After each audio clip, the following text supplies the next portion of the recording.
Sabi rito, dumating sina Jesus sa Jericho, nang papaalis na siya sa Jericho kasama ang kanyang mga alagad at marami pang iba, may nadaanan silang isang bulag na nakaupo sa tabi ng daan at namamalimos. Siya ay si Bartimeo na anak ni Timeo. Nang marinig ng bulag na ang nagdaraan na si Jesus na taga Nazaret, sumigaw siya ng sumigaw, Jesus, anak ni David, mahabag po kayo sa akin. Tapos, siguro naingayan yung mga katabi o yung mga malapit-malapit sa kanya. Pinagsabihan siya ng mga taong naroon upang tumahimik, ngunit lalo pa siyang sumigaw. So instead na manahimik, lalo niya pinagsigawan, lalo niyang tinawag yung ating Panginoong Hesus. Sabi niya, ngunit lalo pa siyang nagsisigaw, anak ni David, mahabag po kayo sa akin. Kaya tumigil si Jesus. Sa verse 49, tumigil si Jesus at kanyang sinabi, dalhin niyo siya rito. At tinawag nga nila ang bulag, sabi nila sa bulag, lakasan mo ang iyong loob, tumayo ka, ipinatatawag ka ni Jesus, sabi nila. So, sabi rito, no, bulag siya. Obviously bulag, no. Mantaki mo kung babasahin po ninyo ang kabuuan nito. Yun nga sa sabi nga niya, inihagis niya ang kanyang balabal, paluksong tumayo at lumapit sa kanya. Biro mo yung excitement niya, no? Bulag yun, pero sabi niya, paluksong tumayo at lumapit kay Jesus. Although, siguro, kumbaga yung literal, no? Bulag siya, hindi niya alam siguro kung nasaan si Kristo, si Jesus. Pero nung sinabi sa kanya na pinapatawag ka na, halika na rito. So, ang description dito, based on doon sa description, ang sabi niya, tumayo siya at lumuksong papunta kay Jesus. Palundag. So, siguro sa excitement niya. Then sabi ng Panginoon, ano ang gusto mong gawin ko para sa iyo? Tanong sa kanya ni Jesus. Sabi niya, o sumagot siya, ang bulag, Guro, gusto ko pong makakitang muli. Ayan. Sinabi ni Jesus, kung gayon, magaling ka na dahil sa iyong pananampalataya. Noon din makikita siyang muli at sumunod kay Jesus. So, pansinin natin, no? Alam ng lahat, bulag siya. At ako, I believe, alam din ng Panginoon na bulag siya. Di ba? Alam ng Panginoon. Pero tingnan natin, tingnan po ninyo, no? Bakit tinanong pa ng Lord sa kanya, ano ang gusto mong gawin ko para sa'yo? Imagine mo, bulag siya. O sabi natin, yung isang bulag lalapit sa'yo.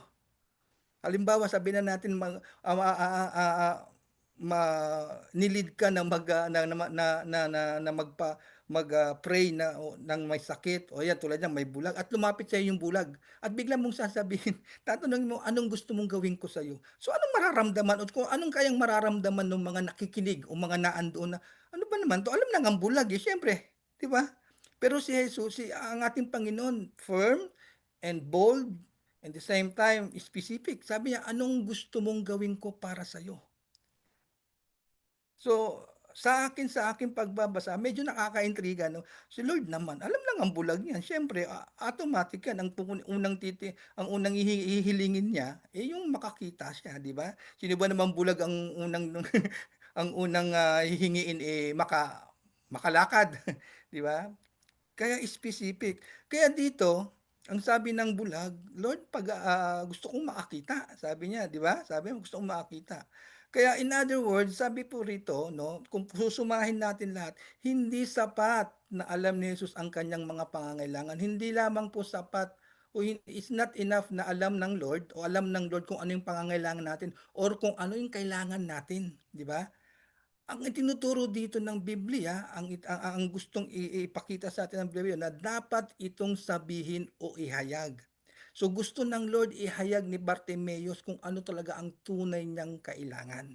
At the same time, kasi kung parang tayo, kung ano ang kailangan mo, naandun yung faith mo, naandun yung paniniwala, ito yung kailangan ko, kailangan ko itong mangyari. Kaya kaya nung tinanong siya at sinabi niya, Lord, gusto kong makakitang muli. So naandun yung kanyang paniwala, naandun yung kanyang declaration, yung kanyang pagko-confess na ang kailangan niya ay makakita siya. Kaya nga ang sabi ng Lord, kung gayon, magaling ka na dahil sa iyong pananampalataya. Amen. So, andun yung kanyang eagerness na gumaling, andun yung kanyang excitement na makalapit sa kay Lord, kahit hindi niya nakikita. So, makikita natin doon yung mismong power of the speaking out. Na sinabi niya yung pangangailangan niya and the same time andoon kaagad ang reply o ang response ng Panginoon na magaling ka na dahil sa iyong pananampalataya. Walang pagkakaiba yan doon sa ano sa babaeng dinudugo. Pastor doon sa ano tayo, pakibukas po tayo sa Matthew chapter chapter 9 verse 20 to 22 po. Yeah, chapter 9 verse 20 to 22. Ayan. Medyo madali lang po ang ating pag-uusapan yan. Ano sabi? Okay, 20 sabi ito, habang sila naglalakad lumapit sa likuran si Jesus ang isang babae, 12 taon nang dinudugo at hinawakan ng ang laylay ng kanyang damit. So, 21, sinabi ng babae sa sarili, mahawakan ko lamang ang kanyang damit, gagaling na ako.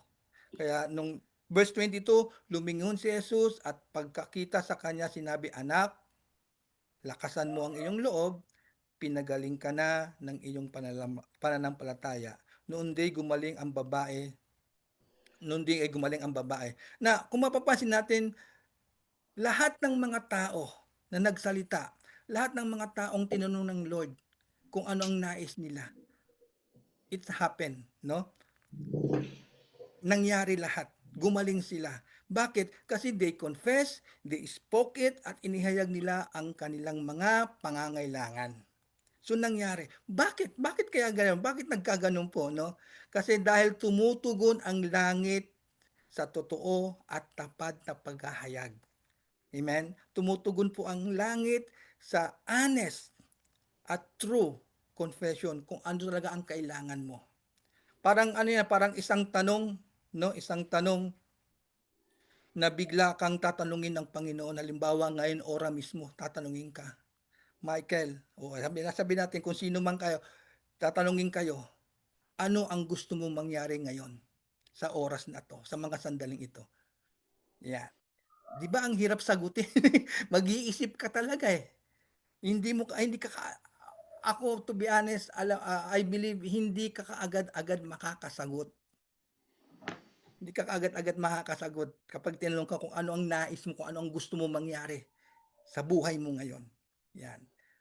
Kaya mas ma-powerful pala, mas maganda pala, isa pala sa pinakamabisang process in healing, yung paghahayag mo, pagko-confess mo kung ano talagang nais mong mangyari, 'no?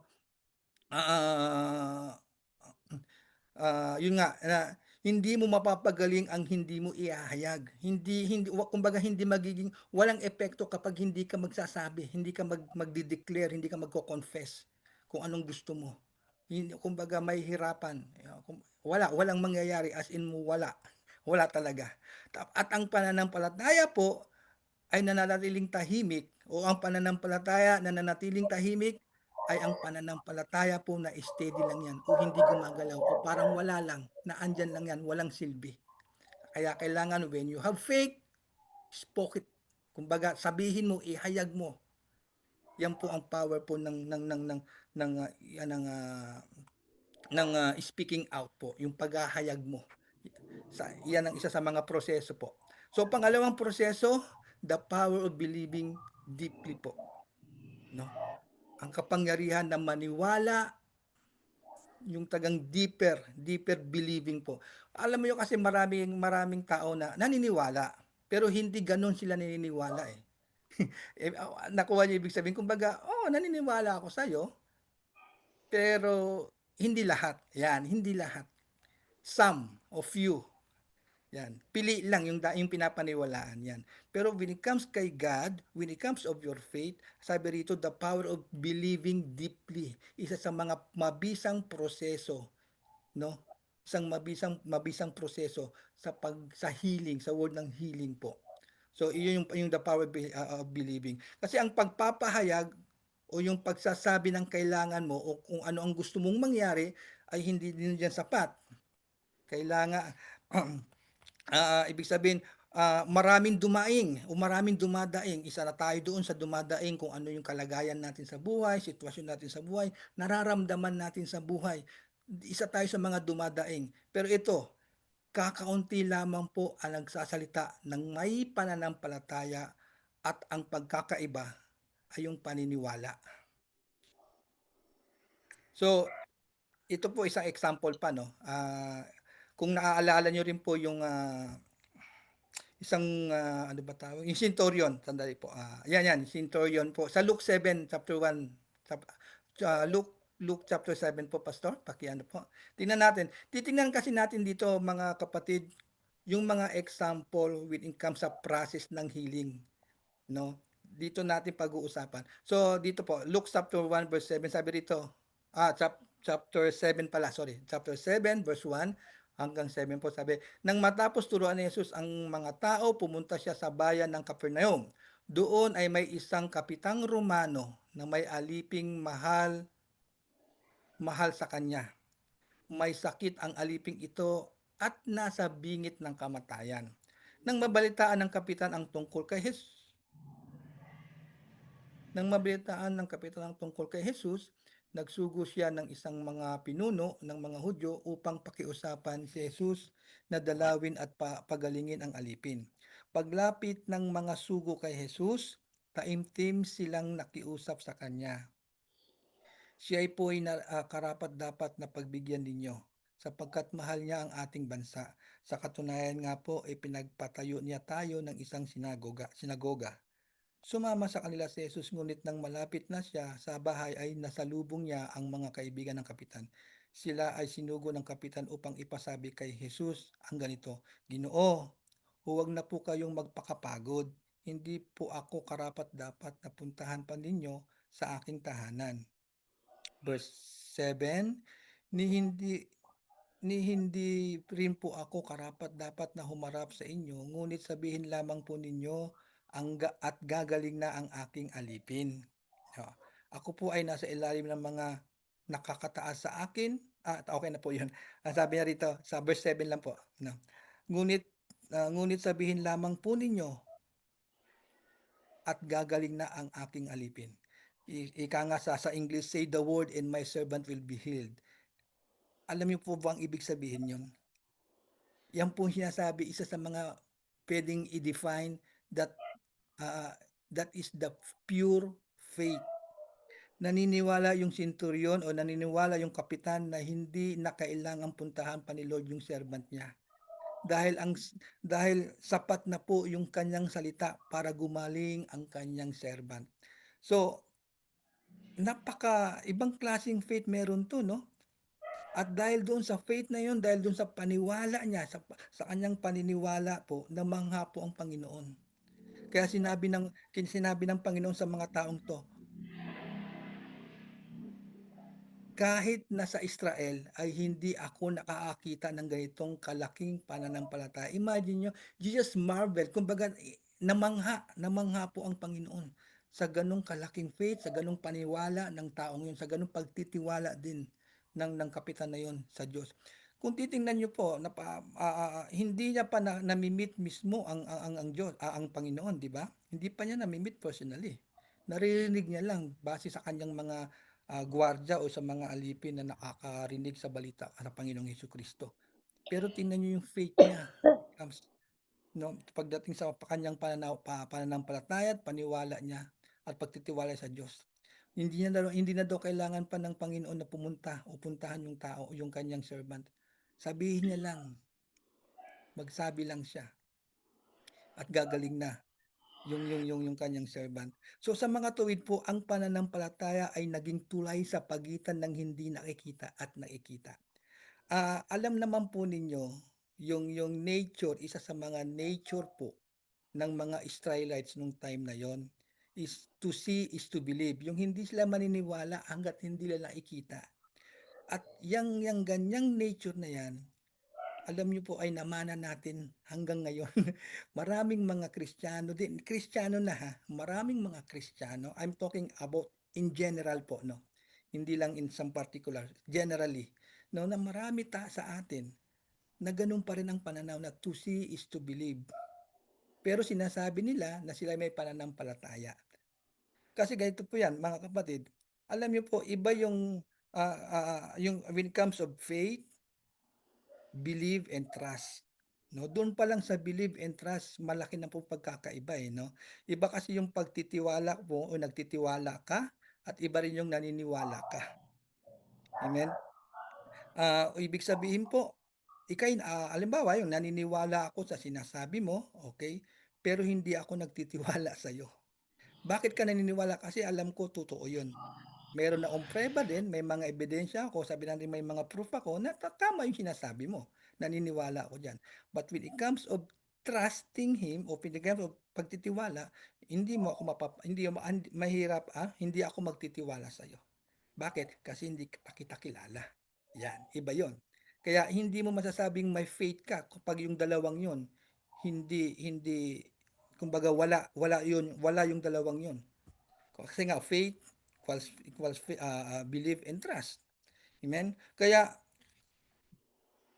kaya yung sin na ito sa kapitan na ito na biro mo hindi niya na kailangan pang pumunta doon, hindi niya na pinapapunta.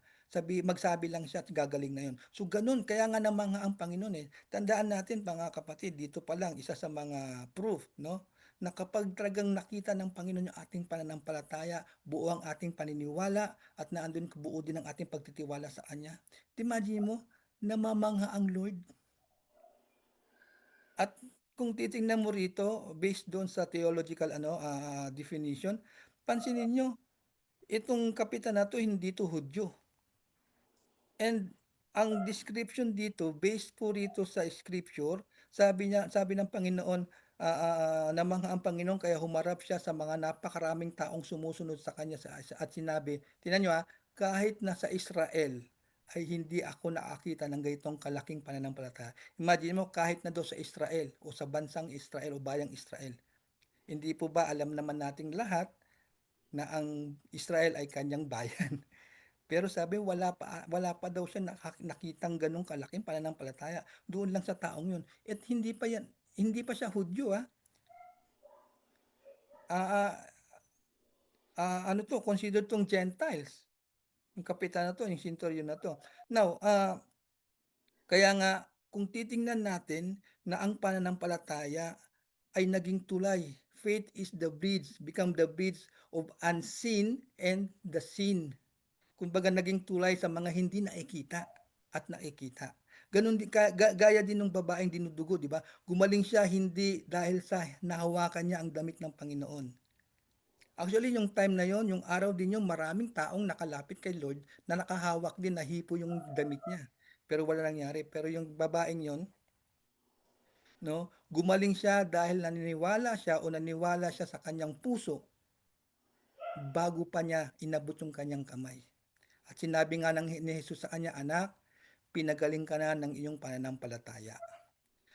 Yan po yung pangalawang pattern, no? Is the power of speaking out, and then the power of believing deeper. Yung paniwala, yung paghahayag unang-una at yung maniwala kayo yung paniwala, malalim na paniwala sa Panginoong Hesukristo.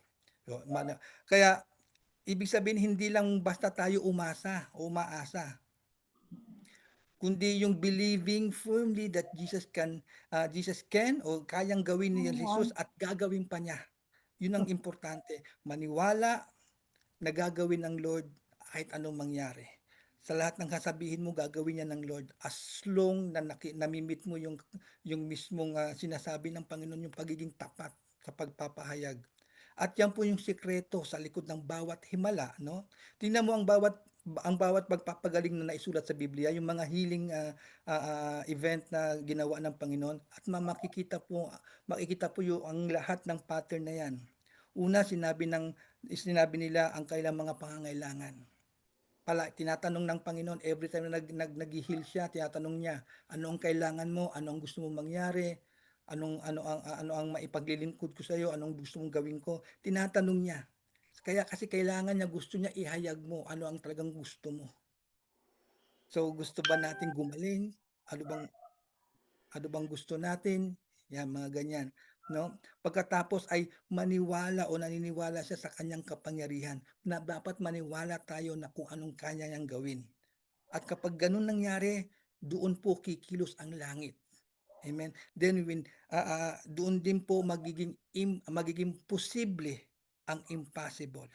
Tandaan po natin, faith speaks and faith believes. Amen.